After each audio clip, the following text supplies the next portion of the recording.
ప్రముఖ పారిశ్రామికవేత్త గోయాంక ఒక ట్వీట్ చేశారు. ఈ దేశంలో సామాన్యుడి ప్రాణానికి కనీస విలువ లేదా అని. ఈ దేశంలో సామాన్యుడి ప్రాణానికి కనీసం విలువ లేదా అని చెప్పి ఒక ట్వీట్ చేశారు.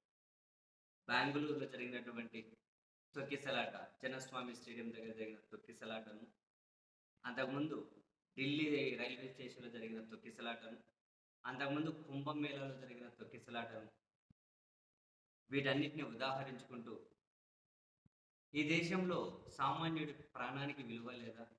కనీసం ఒక టీ కప్పు‌కు ఉన్నంత విలువ కూడా లేదా? ఒక టీ కప్పు విలువ కూడా ఒక మనిషి ప్రాణం చేయదా? ప్రాణం విలువ కాదా? ఇన్ని జరిగితే ఏ ఒక్కరు కూడా అకౌంటబిలిటీ ఫీల్ అవ్వలేదు. ఇన్ని జరిగితే ఏ ఒక్కరు కూడా దానికి బాధ్యత వహించలేదు. నైతిక బాధ్యత వహించి ఎవరు రాజీనామా చేయలేదు. ఎలాంటి దగ్గర మనం ఉంటూ ఉన్నాము అని చెప్పి ఆ గోయంక చేసినటువంటి ట్వీట్. సార్ ఇంకా కొన్ని మర్చిపోయారు.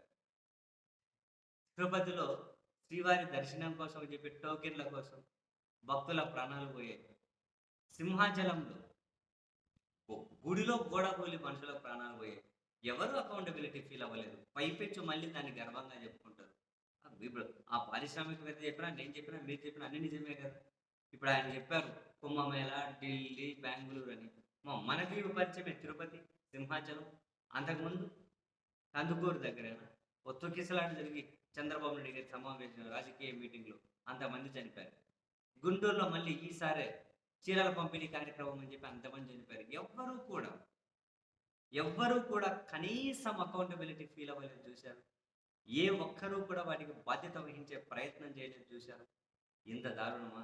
ఇంత అన్యాయమా నిజంగానే? మనుషుల ప్రాణాలు ఒక టీ ఒక టీకున్న విలువ లేదనేది నిజం. ఒక దగ్గర ఒక టీ బాగోలేకపోతే టీ షాప్ అంతా కొట్లాడతారు. మాట మాట పెరిగితే టీ షాప్ అంతా కొడతాడు. లేకపోతే టీ షాప్‌లో వీడిని కొడతాడు, కలబడతారు. ఉచిత బస్ అని చెప్పి దాంట్లో సీటు కోసం జుట్లు పట్టి కొట్టుకుంటారు. ఉచిత బస్ కోసం జుట్లు పట్టి కొట్టుకుంటారు. కానీ రాష్ట్రాలలో, దేశాలలో ఇన్ని ఘోరాలు జరుగుతూ ఉంటే, పాలకులు కనీసం అకౌంటబిలిటీ కూడా ఫీల్ అవ్వకపోతే, రవ్వంత కూడా చైతన్యం జనంలో లేకపోవడం, రవ్వంత కూడా తిరుగుబాటు జనంలో లేకపోవడం, రవ్వంత కూడా జనం దగ్గర నుంచి నిరసన వ్యక్తం కాకపోవడం. ఏదైనా ఇప్పుడు ఫర్ ఎగ్జాంపుల్ ఆంధ్రప్రదేశ్‌లో పాలకపక్షం ఏమన్నా తప్పు చేసింది అనుకుంటే, అది వైసీపీ వాళ్ళు చూసుకుంటారులే లేకుంటే వాళ్ళు చేస్తారు, ఈళ్ళు చేస్తారు. ఇట్లా అయిపోయింది. తిరుపతిలో తొక్కిసలాట జరిగా, భక్తులు చనిపోయి ఏ ఒక్కరైనా అకౌంటబిలిటీ ఫీల్ అయ్యారా? సింహాచలం ఎవరైనా ఫీల్ అయ్యారా? ఇంకో దగ్గర ఎవరైనా ఫీల్ అయ్యారా? నిపాసుగుల 2014 నుంచి రండి. గోదావరి పుష్కరాల్లో అన్ని పదుల మంది చనిపోయారు. 30 మంది పైన చనిపోయారు. ఎవరు అకౌంటబిలిటీ ఫీల్ అయ్యారా? ఏ ఒక్కరు దానికి శిక్షకు గురి కాలేదు. ఎక్కడ ఇంకా? ఎక్కడ? మనిషి ప్రాణానికి విలువ ఎక్కడ? ఎక్కడ ప్రభుత్వాలు వీటిని సీరియస్‌గా తీసుకుంటున్నాయి? పోనీ జనానికి ఎవరో చచ్చిందంటలే మనకేంది? మన దగ్గర వరకొచ్చి బా నెత్తి నోరు మొత్తుకొని ఏడవాలి.